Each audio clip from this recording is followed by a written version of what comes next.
나의 눈을 뜨게 하소서. 아무것도 알 수 없고 아무것도 볼 수 없고 아무것도 들을 수 없네. 세상에서 방황하며 이리저리 헤매울 때 사랑하는 주님 만났네. 어두웠던 나의 눈이요 그리고 막혔던 귀가 열리네. 답답했던 나의 마음요 그리고 나의 영혼 알리네. 열려라 이마여 열려라. 눈을 뜨게 하소서. 죄악으로 어두워진 나의 영혼 나의 눈을 뜨게 하소서.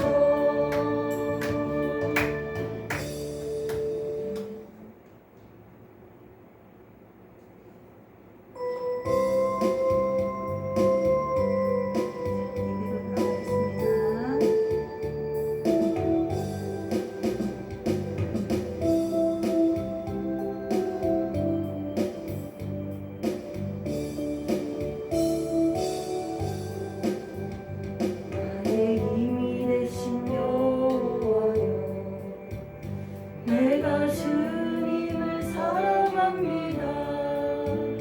주님 나의 반석이시며 나의 요새시라. 주는 나를 건지시는 나의 주 나의 하나님 나의 귀할 바위시요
아버지 아버지의 이름을 거룩하게 하시며 아버지의 나라가 오게 하시며 아버지의 뜻이 하늘에서와 같이 땅에서도 이루어지게 하소서.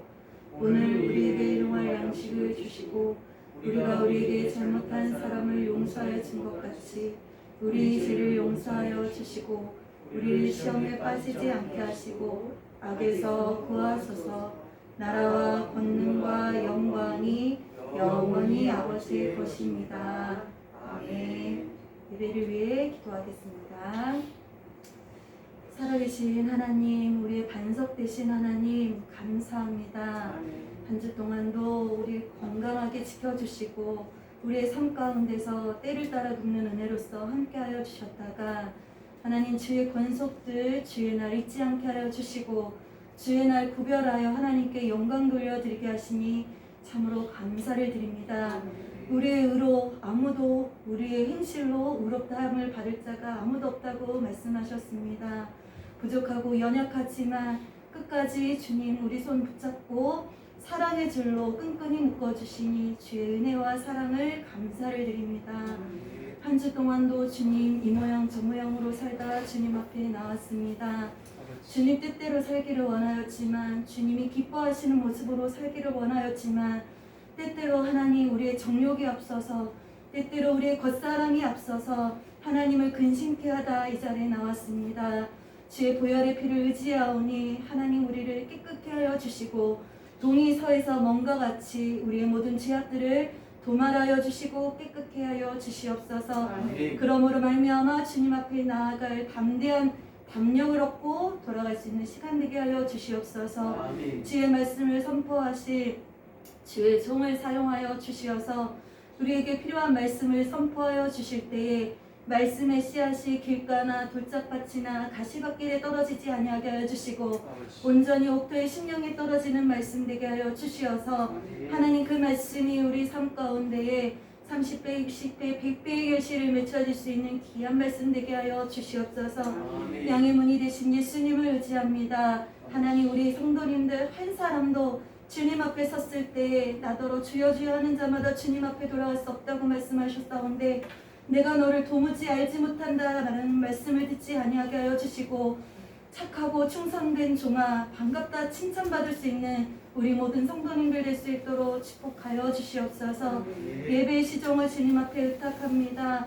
하나님만 홀로 영광 받아 주시옵고 예배 가운데 주의 성령으로 자정하여 주시어서 눈으로 볼 수 없지만 성령님 함께 하시는 것을 우리가 느낄 수 있는 귀한 은혜의 시간 될 수 있도록 축복하여 주시옵소서.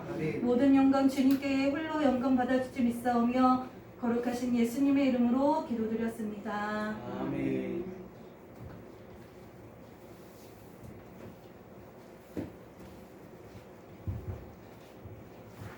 할렐루야. 아멘. 자, 우리 옆에 저 한번 인사하겠습니다. 하나님은 당신을 너무나 사랑하십니다. 시작. 하나님은 당신을 너무나 사랑하십니다. 아멘. 자, 우리 하나님 말씀 구약성경 사사기 3장입니다.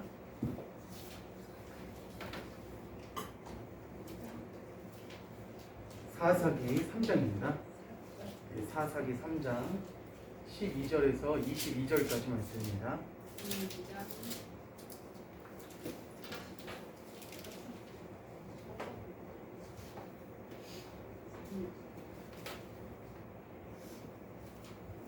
사사기 3장 12절에서 22절까지 말씀입니다.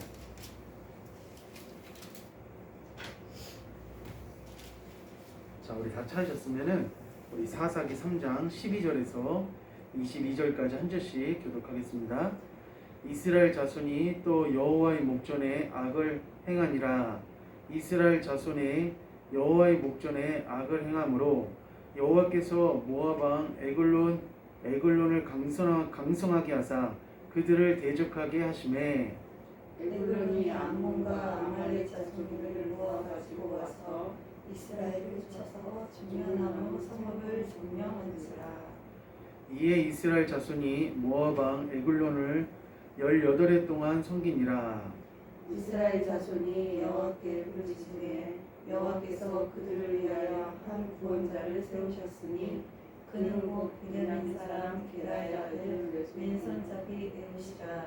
이스라엘 자손이 그를 통하여 모압 왕 에글론에게 공물을 바칠 때에 에웃이 길이가 한 규빗 되는 좌우의 날선 칼을 만들어 그의 오른쪽 허벅지 옷 속에 차고 공물을 모압 왕 에글론에게 바쳤는데 에글론은 매우 비둔한 자였더라.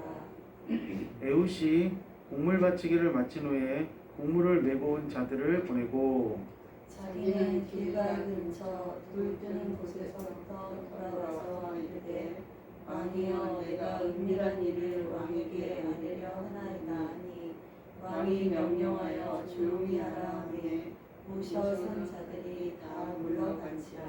에웃이 그에게로 들어가니 왕은 서늘한 다락방에 홀로 앉아 있는 중이라. 에웃이 이르되 내가 하나님의 명령을 받들어 왕에게 아뢰 일이 있나이다 하매 왕이 그의 좌석에서 일어나니 에웃이 왼손을 뻗쳐 그의 오른쪽 허벅지 위에서 칼을 빼어 왕의 몸을 찌르매 다 같이 읽겠습니다. 칼자루도 나를 따라 들어가서 그 끝이 등 뒤까지 나갔고 그가 칼을 그의 몸에서 빼내지 아니하였으므로 기름이 칼날에 엉겼더라. 아멘. 자, 우리 다 같이 한번 우리 제목 한번 읽어봅시다. 시작. 약점 있는 자를 들어 쓰시는 하나님.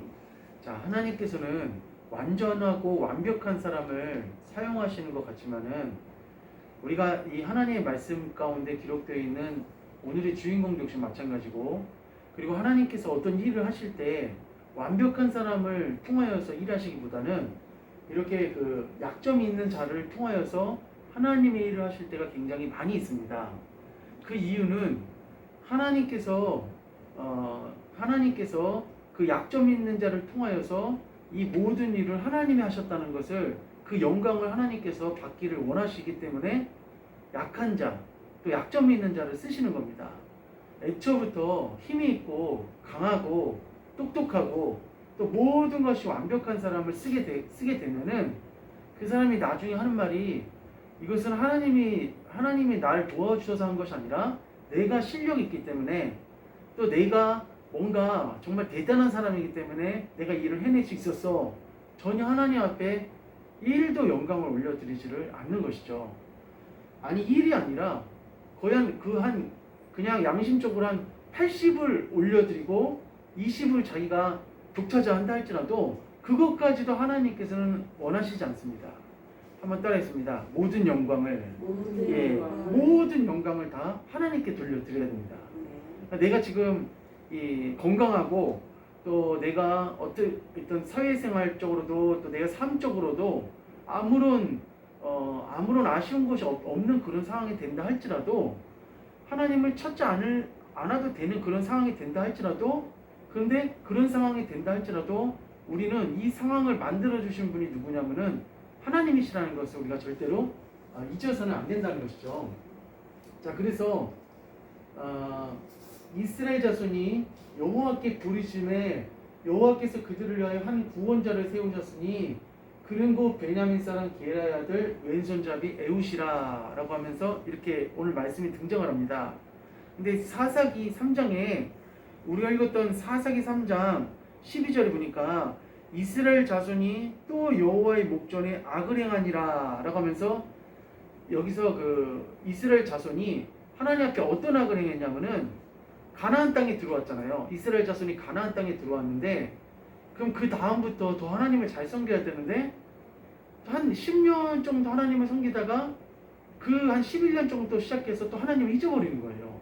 그러니까 잘 섬기다가 잊어먹고 우상을 숭배하고, 잘 섬기다가 또 잊어먹고 우상을 숭배하고, 이런 패턴이 계속 돌아가는 것이 사사기의 지금 흐름입니다.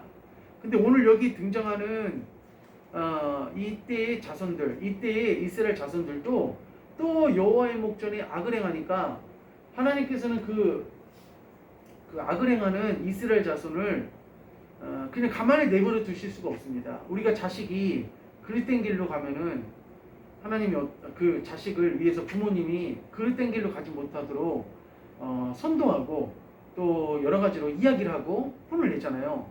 그와 마찬가지로 하나님도 그런 하나님이시란 겁니다. 그런데 오늘 이런 상황 가운데 있었을 때 이스라엘 자손이 옆에 나라를 통하여서 혹독한 그런 통치를 받으니까 불행 중 다행인 것이 뭐냐면은 그러한 가운데서 하나님을 찾기 시작했습니다. 그런데 그 하나님을 찾기 시작하니까 하나님은 또 다시 인자한 모습으로 누구를 보내셨냐면은 이스라엘의 구원자를 보내셨는데, 근데 그 이스라엘 구원자가 우리가 생각하는 뭐 영웅이나 또 우리가 생각하는 똑똑한 사람이나 이런 사람이 아니라는 것을 우리가 말씀을 통해서 우리가 알기를 원합니다. 자, 이 사람이 누굽니까? 에디슨이잖아요. 에디슨인데 참 인류사에 이 에디슨이라는 이 사람이 참 대단한 업적을 많이 했던 사람인데 백열 전구를 만드는데 몇 번을 실패했냐면은 거의 한 2000번을 실패하고 난 다음에 백열 전구도 만들었고, 그리고 추궁기도 만들었고, 하여튼 이 사람의 손에 의해서 이 창작되고 창의적으로 이게 개발되고 발명된 것이 굉장히 많습니다. 그런데 이 사람에게는 장애가 있었습니다. 장애. 이 사람한테 어떤 장애가 있었냐면은 1000가지 정도를 발명한 왕이었어요. 발명왕. 근데 이 사람이 태어날 때 원래 기가 안 좋았어요. 예, 원래 기가 좀 장애가 있었습니다. 그런데 집이 형제들은 많고 집은 가난하니까 형제들이 정식적으로 이렇게 학교 다닐 수 있는 그런 상황이 안 됐어요. 그래서 모든 형제들이 신문팔이하고 막 과일 장사하고 집 날르고 하여튼 모든 그 자식들이 다 매달릴 정도로 집이 굉장히 가난했습니다. 그런데 이 에디슨도 역시 마찬가지로 집안일을 돕기 위해서 어디서 일했냐면은 기차역에서 일을 한 거예요. 그리고 기차를 타고 다니면서 빈 화물칸에다가 참 대단한 사람이죠. 빈 화물칸에다가 여러 가지 그 실험을 하는 거예요. 실험을 연구를 하는 거죠. 그러니까 이 사람은 다른 사람에 비해서 굉장히 호기심이 많았고, 그리고 정상적인 원리에 대해서 한 번도 의문을 품는 사람이 누구였냐면 에디슨이었습니다. 학교에서 한 3개월 다니다가 그만뒀는데, 왜냐면 학교에서 도저히 이해를 못 가르치겠다고 막 그러는 거예요. 근데 우리가 2 더하기 2는 4잖아요. 근데 선생님한테 왜 2 더하기 2가 왜 4만 되냐고 이렇게 물어보는 거예요. 그러니까 이제 얘가 좀 이상한 애다. 그러니까 좀 뭔가 좀 얘가 떨어지는 애구나. 그렇게 선생님이 판단한 거예요. 아이들도 선생님이 그렇게 얘기를 하니까 아이들도 똑같이 그렇게 동조를 하는 거고. 그러니까 정상적인 학교 생활을 할 수가 없는 거죠. 근데 알고 보니까 이 사람은 이 떨어지는 사람, 바보가 아니라 오히려 천재입니다. 예. 그러니까 2 더하기 2는 왜 4만 되냐. 다른 것도 될 수 있다. 그런 생각을 품는 거예요. 그러니까 우리가 주변에 그런 애들이 간혹 있어요. 근데 그런 애들을 잘 이렇게 끌어주면은 진짜 뛰어난 애가 될 수가 있습니다. 근데 아니나 다를까 이 에디슨이 공부를 이제 더 이상 못하고 학교를 나온 다음에 누구한테 공부를 배웠냐면 엄마한테 배웠습니다. 근데 엄마하고 이제 공부를 하는데 애도 열심히 했지만은 엄마도 잘 가르쳤습니다. 그래서 초등학교 과정을 몇 년 만에 끝내냐면 1년 만에 끝낸 거예요. 그럴 정도 좀 두각이 있었습니다. 그런데 문제는 뭐였냐면은 이게 귀가 다 망가진 거예요. 귀가 망가지니까 들을 수가 없는 거죠. 근데 이런 약점을 갖고 있는 사람이 어떻게 1000개의 발명을 할 수 있었는가? 훗날 에디슨이 이렇게 얘기합니다. 어떻게 얘기하냐면은 한번 읽어봅시다. 오히려 시작. 오히려 하나님께서 다른 소리를 듣지 못하게 하시고 연구에만 전념하게 하셨구나. 아멘. 자, 여기 보니까 이 에디슨은 하나님 믿는 사람이었습니다. 엄마도 하나님을 믿는 사람이었고, 그 당시에 이 미국에 이 청교도적인 정신이 있었기 때문에 대부분의 사람들이 거의 다 하나님을 믿는 백성들이었습니다. 근데 엄마가 계속 격려해주고 엄마가 계속 이 에디슨을 끌어줬던 것도 굉장히 큰 원동력이었지만은, 에디슨이 연구에 집중할 수 있었던 것은 우리가 어떤 생각을 하는 것, 어떤 뭐 잡념을 갖는 것, 그리고 또 내가 어떤 그 고민을 하는 것은 내 스스로 내 마음 가운데서 어떤 솟아오르는 답답함 때문에 고민할 때도 있지만은, 사실상 우리는 다른 사람들이 나에 대해서 뭐라고 하는 것 때문에 나한테 어떤 편견을 갖거나 나한테 어떤 부정적인 얘기를 하는 것 때문에 우리가 앞으로 나아가지 못할 때가 굉장히 많이 있습니다. 그러니까 어느 누군가가 A라는 사람이 자꾸 나한테 이런 소리 한다, 또 B라는 사람이 나한테 자꾸 이런 소리 한다 하면은 그것에 그 자기를 향한 그 소리에 그냥 헛머리 돼갖고 아무것도 못하는 거예요. 피해 망상증 같은 그런 것도 걸리기 쉽고, 그래서 우리가 직장 생활을 한다든지 학교 생활 하게 되면 어떤 애가 나한테 뭐라고 했어 하면은 그것 때문에 공부도 못하고 또 그것 때문에 막 여러 가지로 힘들어하는 그런 애들이 있습니다. 근데 이 에디슨 같은 경우는 아예 애초에 들리질 않으니까 자기가 하고 싶은 그게 그냥 몰두를 하는 거예요. 근데 정말 저도 이걸 말씀을 준비하면서 아 그렇겠구나. 이게 만약에 이게 들리지가 않는다면은 뭐라고 말하는 게 들리지 않으니까 답답은 하겠지만은 내가 막 이게 보세요. 막 무슨 책을 읽는다. 옆에서 TV 소리 나지, 뭔 소리 나지, 밥 먹으라 뭐 하면은 이게 내가 집중할 수 있는 게 집중이 안 되잖아요. 근데 에디슨은 그 당시에 TV도 없었고, 뭐 인터넷도 없었고, 그렇다고 라디오도 없었고, 뭐 아무것도 없었으니까 오직 볼 수 있는 건 뭐밖에 없었냐면 책밖에 없잖아요. 내가 연구하고 체크하고. 그러니까 그 집중력이 몇 개의 발명을 만들었냐면은 1000가지의 발명을 만드는 거예요. 지금 이 시대도 저희 이 정신과 이 생각과 마음이 너무 많이 뺏길 때가 너무 많아요. 굉장히 많이 뺏깁니다. 우리가 유튜브를 자꾸 많이 하면 안 됩니다. 유튜브 정말 많이 하면 안 돼요. 유튜브를 보면은 그 TV보다 더 심해요. 예, TV보다 훨씬 심한 게 뭐냐면은 막 그 알고리즘이 있어서 내가 봤던 그 패턴의 그런 것들을 계속 유튜브에서 계속 나한테 생산해 주는 거예요. 딱 끊을 수 있어야 됩니다. 내 유튜브 보는 시간, 우리 애도 3시간 지나가서 3시간이나 유튜브 보는데 썼다 이렇게. 그 시간에 차라리 네가 하나님께 기도하고 말씀 보고 했으면은 더 얼마나 하나님 더 기뻐하시겠느냐. 근데 이게 매일의 삶이 되는 거예요. 매일 그런 삶으로 패턴이 반복되는 거예요. 그럼 주님께서 너 이 땅에서 뭐 하다 왔냐 하면은 저 유튜브 보다 왔습니다. 예. 그러면 하나님이 그걸 보시고 얼마나 답답하시고 그것도 시간이 다 뺏기는 겁니다. 시간이. 저도 유튜브를 참 많이 보는데 조절을 해요. 최대한 조절을 해요. 왜 무슨 유튜브를 보냐면은 말씀 유튜브를 보거든요. 말씀 유튜브라든지 또 성경에 관련된 유튜브라든지 그런 걸 많이 봐요. 그러니까 선하게 쓰려고 하면은 이것만큼 좋은 것이 없고, 그러나 또 악하게 되어지면 이것만큼 나쁜 게 없어요. 어마어마하게 나쁠 수가 있습니다. 내가 그 시간을 확보한다면 얼마나 귀한 자산이 되겠습니까? 그러니까 에디슨은 자기의 약점이 어떤 약점이었냐면은 소리를 못 듣는 거예요.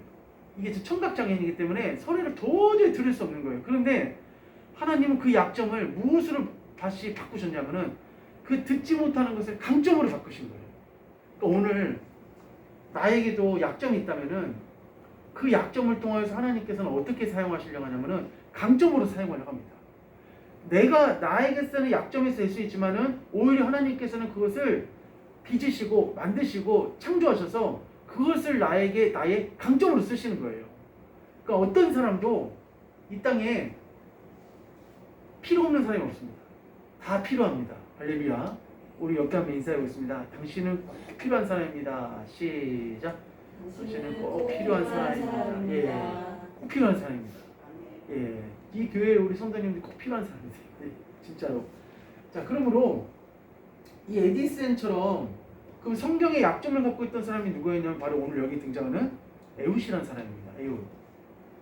자, 여호수아가 죽은 후 지도자들은 하나님의 율법을 지키며 가나안에 정착하며 살았습니다. 그 출애굽 후 이스라엘 백성은 죽고 새로운 세대가 이루어졌습니다. 그러니까 여호수아 시대는 완전히 끝난 거예요. 다음 세대가 이제 진행이 된 거죠. 그러나 그들은 또 곧 죄를 짓게 되었고 하나님께서 진노하셨고 하나님께서는 이웃에 있는 모압 왕 에글론에게 힘을 주셔서 세력이 어떻게 만드셨냐면 굉장히 커지게 만드셨습니다. 이스라엘 백성은 이스라엘 국가는 신정 국가이기 때문에 군대가 많지 않더라도 하나님이 친히 군대가 되어 주셨습니다. 걱정할 게 없는 나라가 이스라엘이었어요. 그런데 이스라엘이 범죄하면은 항상 하나님께서 쓰시는 방법이 뭐였냐면은 옆에 믿지 않는 나라를 강대한 나라를 만드셨습니다. 그 강대한 나라를 통해서 누구를 짓밟게 만드셨냐면은 이스라엘을 짓밟게 만드신 거예요. 이게 계속 패턴입니다. 가나안 땅에 들어가는 순간부터 시작해서 바빌론에 그리고 로마 시대까지 계속 강대국에 의해서 하나님 앞에 신앙생활 잘 못할 때는 짓밟히게 만드셨어요. 그러니까 우리가 여기 있는 분들이 다 하나님 앞에 어떤 삶을 살면은 하나님께서 계속 우리의 삶을 이끌어 주시자면은 하나님 중심으로 어떠한 상황에도 우상 숭배를 하지 말고 어떠한 경우에도 하나님을 버리지 않고 항상 하나님을 사랑하면서 나아가면은 하나님께서 우리를 이런 이 땅에 내 이웃이나 아니면 내가 살고 있는 그 공동체 가운데나 내가 알고 있는 모든 사람 가운데서 내가 하나님 앞에 보호함을 받고 지켜주는 그런 은혜를 입을 수 있도록 하나님께서 우리의 삶을 평생 축복해 주신다는 겁니다. 자, 그래서 이글론에게 힘을 주셔서 세력이 엄청나게 강하게 하셨어요. 그래서 이스라엘이 몇 해 동안 섬겼다고 되어 있냐면은 말씀해 보니까 18해 동안 14절에 이에 이스라엘 자손이 모압 왕 에글론을 18해 동안 섬기니라 라고 하면서 거의 20년 가까이 누구를 섬겼냐면 이 모압을 섬긴 거예요. 얼마나 고달프고 얼마나 힘들겠습니까? 이 모압을 섬기느라고 곡식들도 다 뺏기고 모든 것을 다 뺏기는 거예요. 그럼 우리가 하나님을 잘 섬길 수 있을 때 진짜 하나님을 잘 섬기고 우상이나 이런 이방신이나 다른 것들은 절대 우리는 어떻게 해야 되냐면 섬겨서는 안 된다는 것입니다. 그래서 또 다시 그래도 패턴이 뭐냐면은 이런 어려움을 당하고 있을 때 이스라엘이 또 누굴 찾냐면 하나님을 찾는 거예요. 그러니까 우리도 자칫 잘못하면 하나님 잊어먹을 때가 있습니다. 왜 그러냐면은 이런 목회자가 되겠다고 하는 신학도들도 열심히 공부를 해서 전도사까지 됐음에도 불구하고 세상으로 나가는 사람들이 있어요. 그러니까 그걸 보면은 하나님을 잊어먹는구나. 잊어먹지 말아야겠다는 그런 말씀 많이 들었지만은 나도 모르게 어느 순간 하나님을 잊어먹을 때가 있구나. 그런 걸 느끼거든요. 그러니까 지금 이스라엘도 하나님을 잊어먹은 거예요. 그래서 그때 잊어먹고 고통을 당하니까 하나님께 매달리면서 다시 어떻게 하냐면 하나님 저희들 도와주세요. 저희들을 막 도와주세요 하면서 15절 한번 읽어봅시다. 15절 이스라엘 자손이 시작. 이스라엘 자손이 여호와께 부르짖음에 여호와께서 그들을 위하여 한 구원자를 세우셨으니 그는 곧 베냐민 사람 게라의 아들 왼손잡이 에웃이라. 이스라엘 자손이 그를 통하여 모압 왕 에글론에게 공물을 바칠 때 아멘. 우리 부르짖으시기를 축원합니다. 하나님 앞에 우리가 부르짖어야 됩니다. 평상시에 우리가 하나님 앞에 기도해야 됩니다. 그래야지만 하나님께서는 역사해 주시는 거예요. 내가 범죄하지 않았음에도 불구하고 하나님 앞에 부르시는다면은 하나님 더 기뻐하시는 거예요. 그러나 혹 내가 하나님을 잊어먹었을 때 내가 이렇게 하나님 앞에 나아가는 것이 하나님 앞에 정말 부끄럽고 염치가 없다. 그렇게 생각하면 안 됩니다. 하나님은 가장 늦었을 때가 가장 빠른 겁니다. 하나님 앞에 돌아오는 것은 늦은 것이 없어요. 내가 지금이라도 깨닫고 주님 앞에 나오면은 주님은 두 팔 벌려서 받아주시는 것을 믿으시기를 바랍니다. 그래서 매달렸어요. 그런데 하나님께서 하필이면 이스라엘을 구원할 지도자를 누구를 선택해 주셨냐면은 오른손이 불구인 사람을 선택을 했어요. 오른손이 불구인 사람. 그래서 왼손잡이 에웃이라는 이 사람을 준비시켜줬습니다. 이 사람이 이스라엘의 두 번째 사사가 됐어요. 근데 이스라엘은 항상 어떤 걸 좋아했냐면은 오른손입니다. 뭐든지 오른손, 오른쪽, 오른쪽 이것이 하나님의 복이라고 생각을 했어요. 그리고 또 그것이 왜 그러냐면은 이 신약성경에 보니까 양은 오른편에 염소는 왼편에 이렇게도 말씀하셨거든요. 그리고 또 오른편에 있는 자들에게 하나님이 축복해 주시고 이런 말씀도 하셨고, 그러니까 이 왼손잡이라는 것은 어떻게 보면 그 사회에 이스라엘 사회 가운데 별로 그렇게 기대하는 바가 아니었어요. 어떤 시각이. 근데 잘못된 생각이죠. 뭐 여성이라든지 뭐 어떤 뭐 장애인이라든지 뭐 어떤 뭐 어떤 가문이라든지 그런 건 다 성경적으로 봤을 때 잘못된 것들입니다. 그러니까 이것은 예수님이 오시고 난 다음에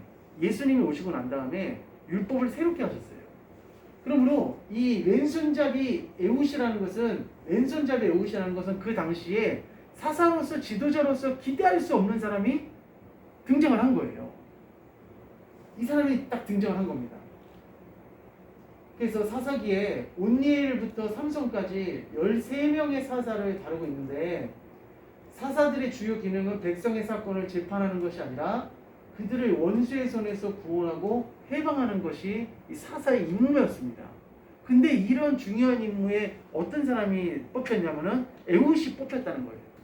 그러니까 에웃은 그러면 아예 오른손을 이렇게 못 썼느냐? 못 썼어요. 이 오른손이 불구인 사람이에요. 그러니까 어떤 손으로만 일을 하냐면 왼손으로만 일을 하는 거예요. 왼손으로만. 우리가 양손잡이도 있잖아요. 제가 학교 다닐 때 친구가 왼손으로 글씨를 썼는데 너무 잘 써요. 엄청 잘 쓰는 거예요. 왼손을 어떻게 잘 쓰냐. 저도 왼손을 써봤더니 또 안 써지더라고요. 잘. 어쨌든 왼손이든 오른손이든 지금은 그렇게 가릴 필요가 없습니다. 그렇지만 어쨌든 이 시대에는 하여튼 그렇게 했었어요. 근데 이 에웃이 사실상 모든 사람에게 봤을 때는 어떻게 보면 사회적으로 전혀 약한 자고 약점 있는 자고 그리고 사람들 어떤 관심이 대상이 있는 자가 절대 아니었었는데 하나님 이 사람을 선택하셨다는 거예요. 오늘 하나님도 나를 선택하셔서 하나님의 일을 감당하게 하실 줄 믿습니다. 저도 엄청 부족한 사람인지 이렇게 선택하셔서 하나님이 쓰시잖아요. 그래서 드디어 오늘 말씀에 에글론 왕을 죽이려고 이 에글론 왕을 죽이려는 그 감동을 누가 주셨냐면 하나님이 주신 거예요. 하나님이. 원래 이 에웃은 뭐 하는 사람이었냐면은 곡식을 왕한테 바치는 그런 일을 했던 사람이에요. 근데 그런 일을 하다가 하나님께서 이스라엘 백성들이 하나님 앞에 원통함과 억울함과 고통을 통하여서 부르짖으니까 어떤 한 사람을 세워주셨는데 그 사람이 에웃인데 에웃의 마음 가운데 이런 마음이 든 거예요. 이스라엘을 구원해야겠다. 그러니까 우리가 신앙생활 하다가 하나님이 기뻐하시는 마음이 생기잖아요. 그것은 하나님이 주시는 마음입니다. 내가 갑자기 그런 생각 평상시 하질 않았었는데 갑자기 하나님께서 어떤 나에게 특별한 생각을 주실 때가 있어요. 그것은 누군가의 기도의 응답입니다. 내가 그동안 하나님을 모른 채 살았는데 이제는 하나님을 좀 제대로 믿어봐야겠다. 그건 어떤 누군가의 기도의 응답으로 그런 역사가 일어나는 거예요. 그냥 하나님을 기쁘시게 하는 생각은 내가 뿅 하고 갑자기 어느 순간에 나타나는 게 아니라 그것은 내 눈에 보이지 않지만은 하나님의 은혜가 임하고 있는 증거라는 겁니다. 그러니까 지금 이 사람도 평상시에는 다른 이스라엘 자손들과 똑같이 곡물이나 바치고 그냥 순응하면서 살았어요. 순응하면서. 동화되면서 살았어요. 그런데 하나님께서 주시는 이 분노함과 하나님께서 주시는 이 이스라엘 백성을 구원하겠다는 충동이 에웃에게 들어가니까 에웃이 두려웠지만은 누구를 찾아갔냐면은 모압 왕 에글론을 찾아간 거예요. 찾아간 이유는 뭐냐면은 그를 없애버리려고. 근데 신기한 게 있습니다. 왕 앞에 가는데 왕과 독대를 하려고 하는데 그 수하들이 그 에웃의 몸을 막 만지지도 않고 무기가 있는지 뭐가 있는지 전혀 단속을 안 할 정도로 그냥 쉽게 왕 앞에 나가게 해준 것은 뭐냐면은 사람들이 봤을 때 저 사람은 왕을 해할 만한 사람도 아니고 오른손도 불구인데 무슨 일이 있을까 하고 할 정도로 모든 사람들한테 평상시에 이 평정이 돼 있는 사람이었어요. 알고 있는 사람이었어요. 그러니까 수하들도 어떤 생각을 했냐면 방심한 거죠. 완전히 방심해버린 거죠. 그럴 정도로 에웃은 이스라엘 자손에게도 기대가 있었던 사람이 절대 아닙니다. 그렇지만 하나님은 이 에웃을 쓰시고 이렇게 하신 거예요. 자, 우리 봅시다. 20절 읽어봅시다. 에웃이 시작. 에웃이 그에게로 들어가니 왕은 서늘한 다락방에 홀로 앉아있는 중이라.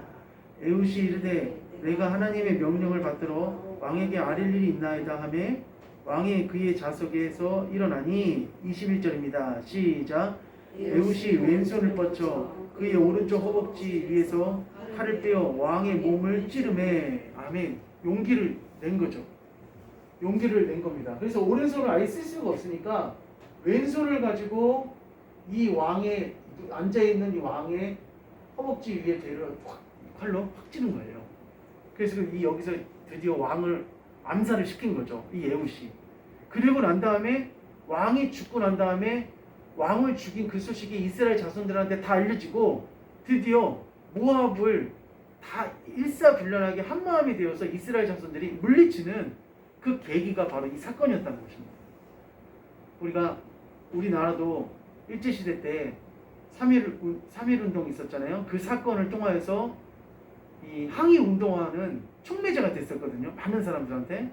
그러니까 이 사람도 그 큰 일을 한 사람이 바로 에훗이었고, 이 일을 할 때 누가 도와준 사람도 없었고 자기 혼자서 그 일을 감당한 거예요.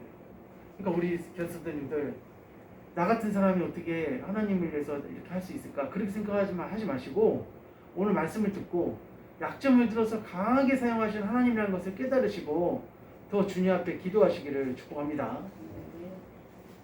결국은 자, 여기에 이 말씀에 보니까 이런 말씀이 있었어요. 어떤 말씀이 있었냐면은 22절에 에훗이 왼손을 뻗쳐 그의 오른쪽 허벅지에서 칼을 빼어 왕의 몸을 찌르매 칼자루도 나를 따라 들어가서 그 끝이 등 뒤에까지 나갔고 그의 칼을 그의 몸에서 빼내지 아니하였으므로 기름이 칼날에 엉켰더라 라고 하면서 칼날, 칼자루 이렇게 얘기를 하세요. 근데 우리가 히브리서 4장 12절에 보니까 하나님의 말씀은 살았고 운동력이 있어 좌우에 날쌘 어떤 검보다도 예리하여 라고 하면서 이 칼을 뭐라고 말씀하시냐면은 바로 성령의 검이라고, 성령의 말씀이라고 말하는 거예요. 그러니까 우리가 에훗이 에골론 왕 모압 왕을 찔러서 죽였듯이 우리가 사단을 이기고 마귀를 이길 수 있는 것은 무엇이냐면은 따라하겠습니다. 성령의 검입니다. 성령의 말씀이라는 거예요. 그러니까 우리가 이 평상시에 이 말씀을 어렵게 생각하지 말고 어려운 부분이 있으면 그냥 통과하세요. 그거를 계속 집중하다 보면 무슨 말인지 모를 때가 있거든요. 그냥 통과하셔서 메모했다가 나중에 또 알 기회가 있습니다. 그러니까 계속 쭉쭉쭉쭉 말씀을 계속 묵상하면서 나 심령 가운데 하나님의 말씀을 꽉 채워놔야 됩니다. 그래서 어려운 생각, 부정적인 생각이 들어왔을 때 그것을 무엇으로 이길 수 있냐면은 말씀으로 이길 수 있는 거예요. 말씀으로 쳐낼 수가 있는 거예요. 그래서 오늘 에디슨과 이 에훗의 공통점은 무엇인가? 바로 읽어봅시다. 시작. 약점을 강점으로 사용하시는 하나님이라는 것입니다. 두 명의 공통점은 무엇이냐면은 다 약점이 있었어요. 그렇지만 그 약점을 가지고 하나님은 어떻게 쓰셨냐면은 강하게 쓰신 거예요. 설마 에훗이 왼손잡이 주제에 어떻게 무엇을 할 수 있을까? 다른 사람들은 그렇게 생각을 하고 방심을 했지만은 왼손잡이였기 때문에 그 왼손에 완전히 숙달이 되어 있는 거예요. 이게 한쪽만 쓰잖아요. 어떤 부분이 약하면은 한쪽이 굉장히 발달하거든요. 그러니까 에훗을 오른쪽을 못 쓰니까 왼쪽만 쓰다 보니까 왼쪽도 능수능란하게 쓰는 거예요. 사람들은 그걸 몰랐던 거죠. 그러므로 하나님께서는 약점을 어떻게 쓰시냐면 강점으로 쓰신다는 거예요. 자, 이분이 누구냐면은 그 이상근 목사님이라는 분입니다. 그러니까 이상근 목사님인데 그 신학생들이라든지 목회자들은 이분한테 다 알고 있어요. 근데 성도님들은 잘 모르거든요. 근데 이분도 참 대단한 분입니다. 어떤 분이냐면은 이분이 그